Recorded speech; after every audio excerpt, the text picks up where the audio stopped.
couple of weekends ago, I went to the Brisbane Camera Fair, and for just $30 US, I came away with 8 CCD Digicams from the early 21st century. In this video, I'll show you all 8 cameras. I'll give you a quick overview of their history and their features. I'll show you what condition they're in and what accessories they came with. And because they are from the golden era of Digicams from the early 21st century, we'll also be on the lookout for cute noises and cute startup screens as well. Keep watching right until the end because I'll also tell you about some of the film cameras and film deals that got away from me at the Brisbane Camera Fair. So let's start looking at the cameras. We're going to start in the Y2K, the year 2000, and by the time the video is finished, we'll end up in 2005. The cameras varied in price, but most were around the $5 Australian mark, which is $3.50 US, and all 8 cameras were $30 US. So the first cab off the rank is the Nikon Coolpix 880 from the year 2000. This cost a whopping $750 US when it was released, and it wasn't even Nikon's top of the line Digicam. It has a 3.34 megapixel CCD sensor, and it can shoot both JPEG and in TIFF, which is quite impressive.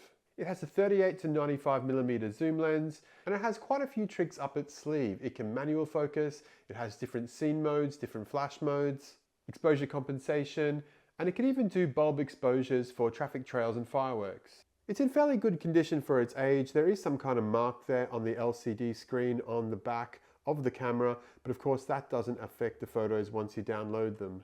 One interesting feature is that it has a standalone lens cap here next to the strap, whereas later Digicams kind of have one built in.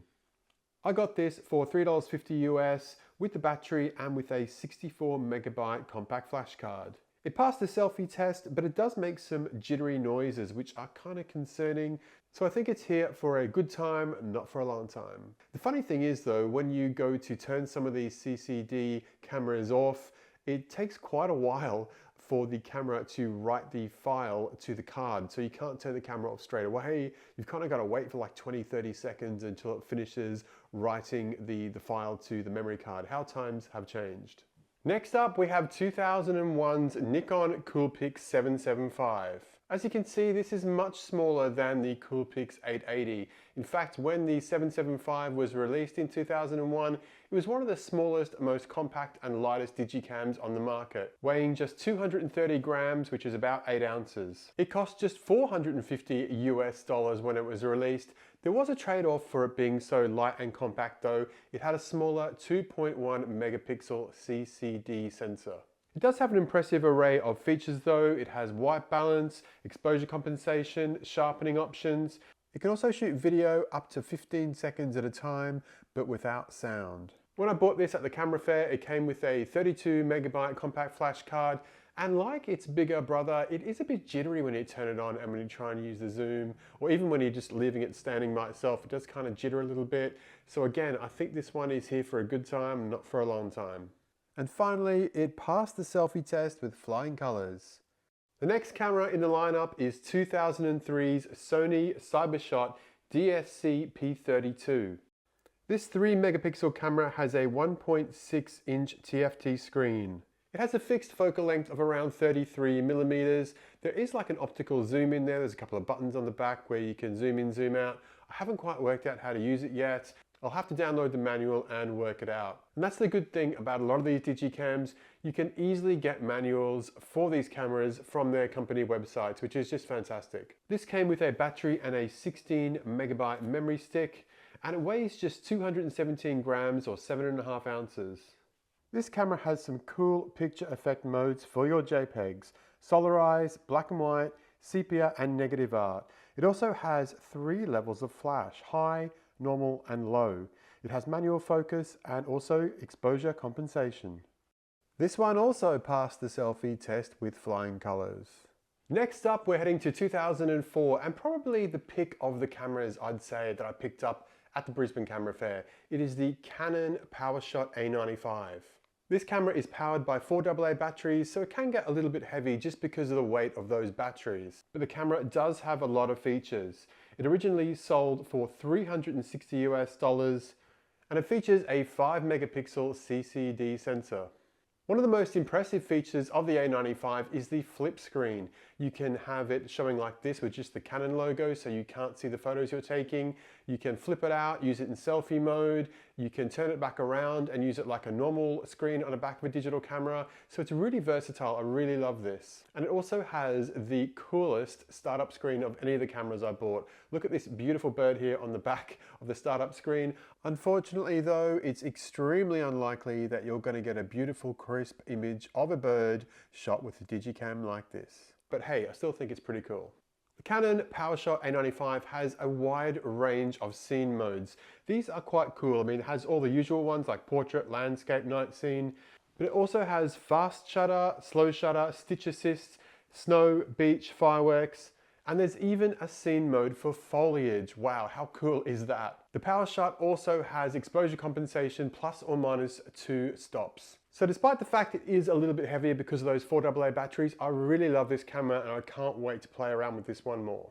The A95 came with a 128 megabyte compact flash card and it passed the selfie test.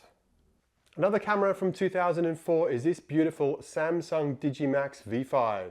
This is another camera powered on AA batteries, but this one only takes 2. So yeah, although it's a little bit probably heavy for its size, it's quite a bit lighter than the Canon PowerShot A95. It also features a pretty cool startup screen there with the Samsung logo and some kind of planets or interstellar kind of scene. I'm not sure what exactly it is, but I do really like that and I love the little sound it makes when you start it up as well.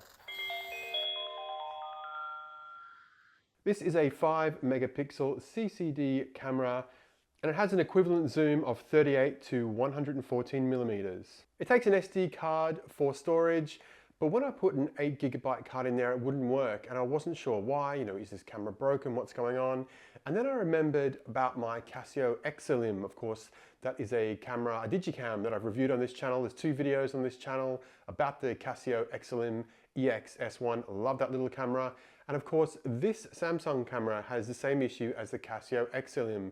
It will only work with an SD card, 2 gigabytes or less. So I've put an adapter into this camera and I've put a 2 gigabyte micro SD card and it works fine now, which is fantastic.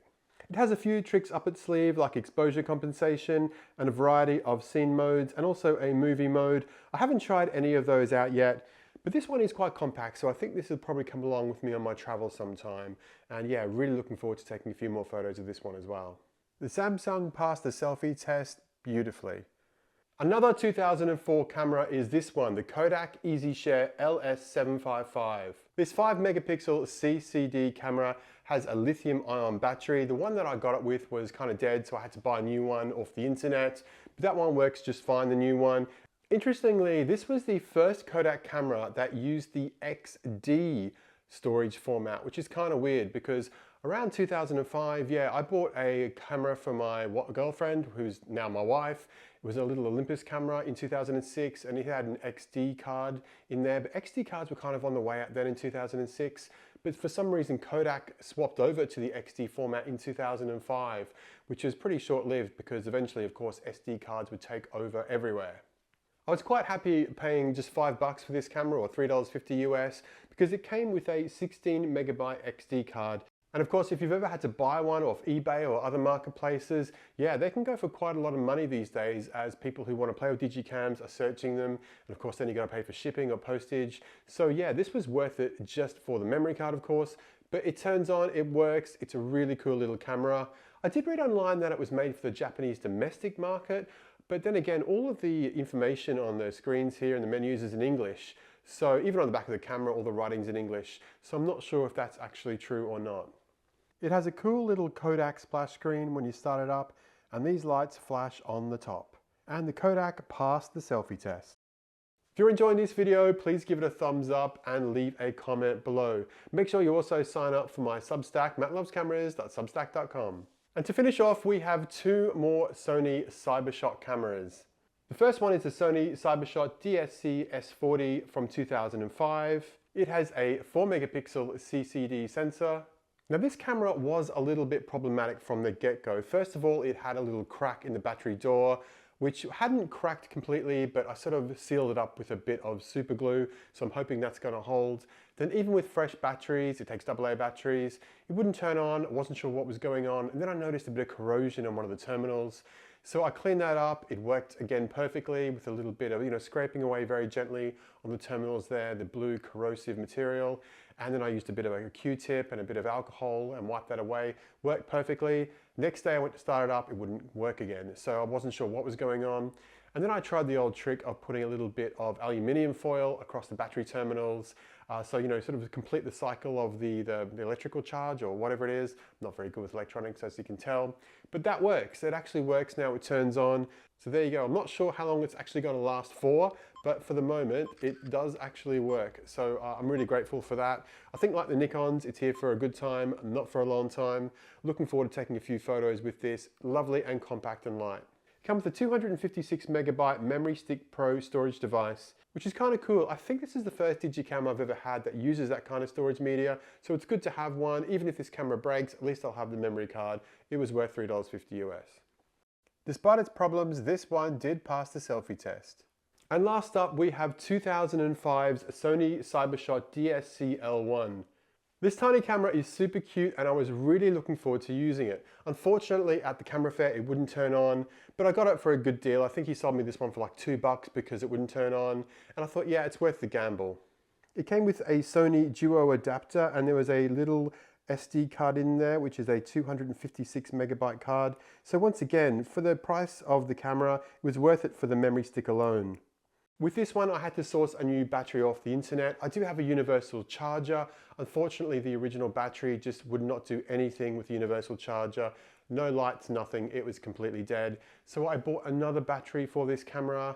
Cost me about 20 Australian dollars. It arrived after a few days. I was really excited to put in the camera. And then I pressed the button to turn it on. And I got really excited when I heard that noise. Yes, it works fantastic. Unfortunately, look at that. It has a completely white screen. So yeah, you can't do anything. You can't take photos, you can't review photos. When you try and press this down and take a photo, it just doesn't work. So unfortunately, this camera, yeah, the screen's whited out at the back there. Apparently, this is quite a common problem with some, aged Digicams now. You get a complete whiteout at the back. I'm not sure why the LED screen at the back being completely white would affect its ability to take photos. I thought maybe I could take photos blind, just not knowing exactly where I'm aiming and how I'm composing the photo. But no, it doesn't even seem to take a photo, which is a bit disappointing. It's a real shame because this is definitely the most compact and the cutest Digicam that I bought at the Brisbane Camera Fair, and I was really looking forward to using it. But alas, you pay your money, and sometimes for a cheap deal they work, and sometimes they don't work. And because I can't take any photos at all with the camera, this one was the only one to fail the selfie test. So all in all, it cost me $30 for the cameras, cost me another $30 for some replacement batteries for 2 of the cameras. So $60, I reckon a good 6 of them work. So that's about $10 a camera. And there's another one that, kind of works, kind of doesn't work. And there's this one, of course, that doesn't work at all, unfortunately. Now, of course, I've mentioned the Brisbane Camera Fair before on my channel. But this time I didn't buy any film cameras, and there was a really good reason for that. I already have a lot of film cameras, and when I was looking around the fair, there was quite a few little bargains here and there. There were some nice Canon AF 35mm cameras, beautiful 80s point and shoots, for $80 to $100, they look fantastic. A little bit of fungus or haze, but otherwise in good condition. But I've already got one of those cameras, and every other point and shoot I looked at, I've already got one of those, or I've got one similar, or I've had one in the past. So overall, I was feeling like I just don't need any more compact film cameras. I've already got enough. I love the ones I use. I'm not going to spend money on some other ones that are quite similar to ones I already have. Having said that, there was a stand with lots of compact cameras, like very cheap focus-free cameras and 110 cameras. They're also selling some Polaroids, and one of the Polaroids looked all black, and when I picked it up, I opened it up, lifted the flash up, and it was a beautiful red 600 series Polaroid camera. I was really stoked to find it. And I said to the seller, "Oh, how much is this?" And the man took it off me and he said, "Oh, it's $5. And then he couldn't close the flash down on the camera, and he sort of forced it and he cracked it. I was just absolutely gutted because for $5 it was a steal. Unfortunately, he was just trying to show me how to close the camera. I already knew, but he was trying to show me, and yeah, it cracked the camera. So I was really gutted with that. Yeah, I would have loved to have that camera on my shelf and also use it, but unfortunately it wasn't to be.